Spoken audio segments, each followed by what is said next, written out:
بسم اللہ الرحمن الرحیم۔ السلام علیکم ورحمۃ اللہ وبرکاتہ۔ امید ہے تمام سامعین ناظرین بخیر و عافیت ہوں گے۔ آج ہم کتاب شرح عقائد کے سبق نمبر 29 کو پڑھیں گے۔ ہمارے سبق کی ابتدا وَهُوَ بِالضَّرُورَةِ کی عبارت سے ہوگی اور ہمارا سبق وترتیب المقدمات کی عبارت پہ مکمل ہوگا۔ آئیے پہلے اپنے سبق کی عبارت کو پڑھتے ہیں۔ بسم اللہ الرحمن الرحیم۔ وَهُوَ بِالضَّرُورَةِ مُوجِبٌ لِلْعِلْمِ الضَّرُورِيِّ كَالْعِلْمِ بِالْمُلُوكِ الْخَالِيَةِ فِي الْأَزْمِنَةِ الْمَاضِيَةِ وَالْبُلْدَانِ النَّائِيَةِ يحتمل العطف على الملوك وعلى الأزمنة والأول أقرب وإن كان أبعد، فها هنا أمران، أحدهما أن المتواتر موجب للعلم وذلك بالضرورة، فإنا نجد من أنفسنا العلم بوجود مكة وبغداد، وإنه ليس إلا بالإخبار، والثاني أن العلم الحاصل به ضروري، وذلك لأنه يحصل للمستدل وغيره حتى الصبيان الذين لا اهتداء لهم إلى العلم بطريق الاكتساب وترتيب المقدمات۔ آئیے اب اپنے سبق کی عبارت کا ترجمہ کرتے ہیں۔ وَهُوَ بِالضَّرُورَةِ، اور وہ یعنی خبر متواتر بداہتاً علم ضروری کو ثابت کرنے والی ہے، جیسے گزشتہ زمانوں میں گزرے ہوئے بادشاہوں کا علم اور دور دراز کے شہروں کا علم۔ یحتمل العطف، یہ احتمال رکھتا ہے عطف کا ملوک پر اور ازمنہ پر، والاول، اور پہلا معنی کے اعتبار سے زیادہ قریب ہے، وَإِن كَانَ أَبْعَدَ، اگرچہ لفظ کے اعتبار سے زیادہ دور ہے۔ فَهَا هُنَا أَمْران، پس یہاں دو باتیں ہیں، ایک یہ کہ خبر متواتر علم یعنی یقین کو واجب کرنے والی ہے، اور یہ وَذَلِكَ بِالضَّرُورَةِ، یہ بدیہی طور پر، کیونکہ فَإِنَّا نَجِدُ مِنْ أَنفُسِنَا، اس لیے کہ ہم اپنے دلوں میں مکہ مکرمہ اور بغداد کے وجود کا یقین پاتے ہیں، اور بلا شبہ یہ نہیں حاصل ہوا ہے مگر خبروں سے۔ اور دوسری بات والثانی ان العلم الحاصل به ضروری، کہ اس سے حاصل ہونے والا علم یہ ضروری ہے، یعنی جو علم متواتر سے حاصل ہوتا ہے وہ ضروری ہے، اور یہ اس لیے کہ وہ حاصل ہو جاتا ہے للمستدل، اہل استدلال کو بھی، وغیرہ، اور اس کے علاوہ کو بھی، یہاں تک کہ ان بچوں کو بھی جن کے اندر نہیں ہوتی اکتساب اور ترتیب مقدمات کے ذریعے علم تک پہنچنے کی صلاحیت۔ آئیے اب اپنے سبق کی کچھ تشریح کرتے ہیں۔ ہمارے آج کے سبق میں اور گزشتہ سبق میں خبر متواتر کا لفظ استعمال ہوا ہے، اور یہ بتایا گیا کہ خبر متواتر سے حاصل ہونے والا علم وہ یقینی ہوتا ہے۔ تو آیا اس خبر متواتر کے لیے کچھ افراد کی تعداد متعین ہے یا نہیں؟ اس کے بارے میں کیا کچھ کہا گیا ہے؟ تو محققین نے چند اقوال نقل کیے ہیں۔ ان میں سے پہلا قول یہ ہے کہ خبر متواتر میں یقین کے حصول کے لیے کم از کم 4 افراد کا ہر زمانے میں ہونا ضروری ہے۔ انہوں نے اس کو شہود زنا پر قیاس کیا ہے۔ دوسرا قول کہ خبر متواتر کی روایت کرنے والوں کے لیے مخبرین کی تعداد کا 12 ہونا ضروری ہے۔ انہوں نے اس کو سیدنا موسیٰ علیہ السلام کے اس واقعہ سے لیا ہے کہ جس میں حضرت موسیٰ علیہ السلام نے کفار کی خبر کے لیے اپنے 12 افراد بھیجے تھے۔ وَبَعَثْنَا مِنْهُمُ 12 نَقِيبًا۔ تیسرا قول کہ ہر زمانے میں کم از کم تعداد مخبرین 20 ہونا ضروری ہے۔ انہوں نے اس آیت مبارکہ سے اس کو حاصل کیا، إِن يَكُن مِّنكُمْ 20 صَابِرُونَ يَغْلِبُوا 200۔ اور چوتھا قول کہ ہر زمانے میں افراد کی تعداد کا 40 ہونا ضروری ہے۔ انہوں نے اس آیت پر قیاس کیا، یا ایہا النبی حسبک اللہ ومن اتبعک من المؤمنین۔ یہ آیت اس دن نازل ہوئی تھی کہ جس دن سیدنا عمر فاروق رضی اللہ تعالی عنہ ایمان لائے تھے اور ان کو ملا کر مسلمانوں کی تعداد 40 ہو گئی تھی۔ پانچواں قول کہ تعداد کا 70 ہونا ضروری ہے۔ انہوں نے فرمان باری تعالی وَاخْتَارَ مُوسَىٰ قَوْمَهُ 70 رَجُلًا لِمِيقَاتِنَا پر قیاس کیا ہے۔ یہ تو 5 اقوال ہیں، لیکن محققین یہ کہتے ہیں کہ خبروں کی نوعیت مختلف ہوا کرتی ہے۔ بعض خبریں ایسی ہوتی ہیں کہ وہاں 4 یا 5 افراد کی خبر دینے سے بھی یقین حاصل ہو جاتا ہے، لیکن بعض خبریں زیادہ اہمیت کی حامل ہوتی ہیں تو وہاں 4-5 سے علم یقینی حاصل نہیں ہوتا۔ اس لیے خبر کے متواتر ہونے کے لیے اس کے راویوں کی کوئی تعداد متعین کرنا شاید درست نہ ہو، بلکہ اس بات کو دیکھا جائے کہ اگر اس خبر سے یقین حاصل ہو جاتا ہے تو یہ اس کے متواتر ہونے کی دلیل ہے، چاہے اس کے راوی 10 ہی کیوں نہ ہوں۔ اور اگر یقین حاصل نہیں ہوتا تو وہ خبر متواتر نہیں کہلائے گی، اگرچہ وہاں راویوں کی تعداد 20 یا 30 ہی کیوں نہ ہو۔ یہی بات ہمارے شارح علامہ تفتزانی رحمہ اللہ کے ہاں راجح ہے۔ بلدان النائیہ،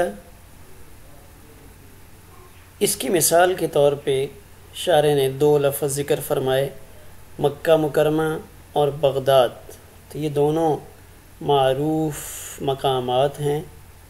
تو مکہ مکرمہ کے بارے میں چند گزارشات پیش خدمت ہیں۔ سب سے پہلے مکہ کے لغوی معنی کے بارے میں چند اقوال ہیں۔ ایک قول یہ ہے کہ مکہ ایسی جگہ کو کہا جاتا ہے جہاں پانی کم ہو، تو یہاں پانی کی قلت تھی اس لیے اس سے مکہ کہا جانے لگا۔ ایک قول یہ ہے کہ جذب کرنا، جذب کا معنی کھینچنا ہوتا ہے کہ یہ اطراف زمین میں بسنے والے لوگوں کو اپنی طرف کھینچتا ہے۔ ایک معنی ختم کر دینے کے ہیں کہ مکہ لوگوں کے گناہوں کو ختم کر دیتا ہے، اور ایک قول یہ بھی ہے ہلاک کرنا، کہ جو برے ارادے سے اس پاکیزہ شہر کی طرف بڑھتا ہے اللہ تعالیٰ اس سے ہلاک کر دیتے ہیں۔ بعض محققین نے اس مقدس شہر کے 50 نام ذکر کیے ہیں۔ اللہ تعالیٰ نے قرآن مجید میں بھی چند ناموں کا ذکر کیا، مثلا مکہ، بکہ، قریہ، ام القریٰ اور البلد الامین۔ یہ مختلف نام اللہ تعالیٰ نے مکہ مکرمہ کے ذکر فرمائے۔ اسی طرح سیدنا ابراہیم علیہ السلام کی زبان اقدس سے اس مقام کے بارے میں بواد غیر ذی زرع کا لفظ آیا ہے کہ ایسا مقام جو بادیہ و صحرا کے معنی میں ہے، واد غیر ذی زرع، ایسی وادی جہاں کسی قسم کی کھیتی نہ ہو۔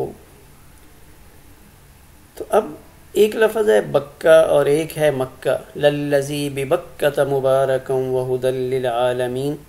تو آیا بکہ اور مکہ ان کی الگ الگ حدود ہیں یا ان دونوں کا مصداق ایک ہی ہے؟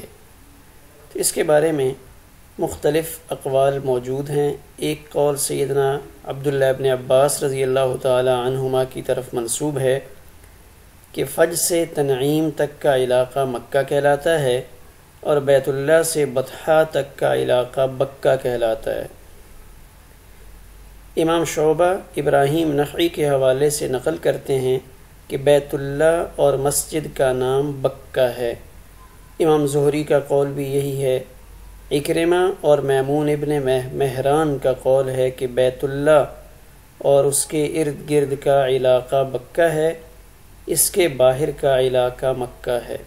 البتہ ابو مالک، ابو صالح، ابراہیم نخعی، مقاتل ابن حیان فرماتے ہیں کہ بکہ صرف بیت اللہ شریف کو کہتے ہیں، اس کے ماں سوا سارا شہر یہ مکہ کہلاتا ہے۔ تو مکہ مکرمہ مسلمانوں کے لیے بڑے ہی عزت و احترام کا مقام ہے۔ ان کے بارے میں، مکہ مکرمہ اور مدینہ منورہ کے بارے میں ایک قول جو محتاط علماء کرام کا ہے، فرماتے ہیں کہ جب بھی ان دونوں مقدس شہروں کا نام لیا جائے تو ان کے ساتھ دعائیہ برکت والے کلمات کہے جائیں کہ مکہ مکرمہ زادہ اللہ تشریفاً و تکریماً۔ اس طرح کے مقامات وہ ان دونوں معزز شہروں کے ساتھ لگانے چاہیے، جیسا کہ ہم اپنے علاقوں کے ساتھ ایسے کلمات جوڑ دیتے ہیں جس سے ان کی عزت و احترام یا تکریم اس کی طرف اشارہ ہوتا ہے۔ تو یہ دونوں مقامات چونکہ زیادہ اہمیت کے حامل ہیں، لہٰذا ان کے لیے ادب کا مقام سب سے زیادہ ہے۔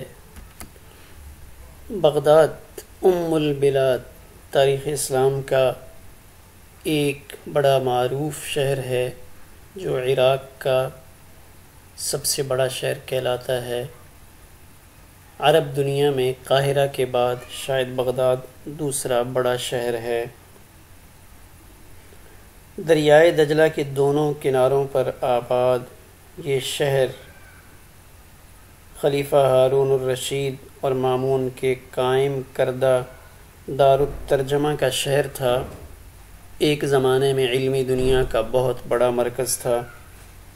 ویسا دور تھا کہ جب یہاں پہ مختلف زبانوں کی کتابوں کا ترجمہ کیا جاتا تھا، اور یہ وہ شہر تھا جہاں کتابوں کے مترجمین کو کتاب کی وزن، کتاب کے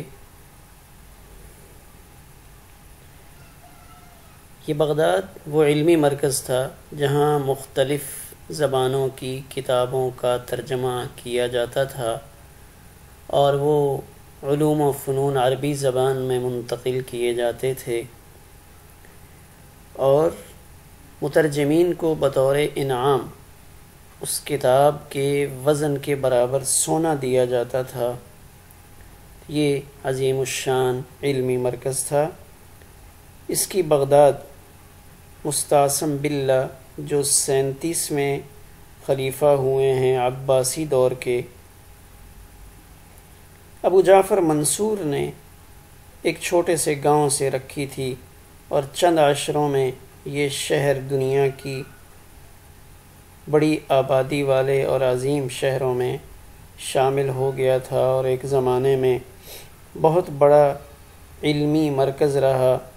لاطینی، سنسکرت، سریانی اور دوسری زبانوں کی کتابوں کے ترجمے یہاں ہونے لگے۔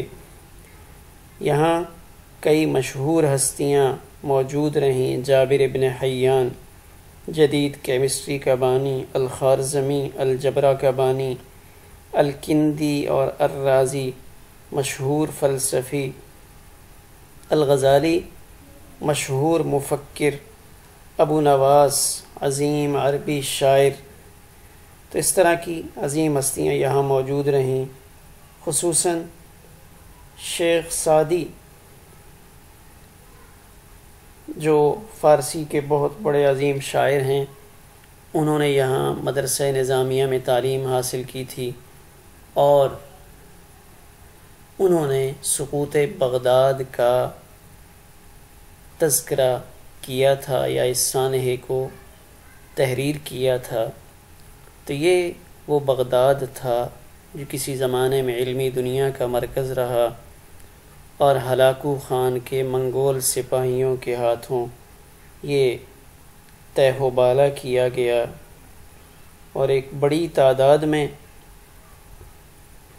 مسلمانوں کو شہید کیا گیا. اور دریا کا پانی شروع میں سرخ بہتا رہا قتل ہونے والوں کے خون کے ذریعے سے، اور پھر انہوں نے وہاں کے کتب خانوں پر حملہ کیا اور کتابیں اٹھا کر دریا میں ڈالیں، جس کی وجہ سے دریا کا پانی سیاہی مائل ہو کر بہنے لگا. تو یہ وہ بغداد تھا.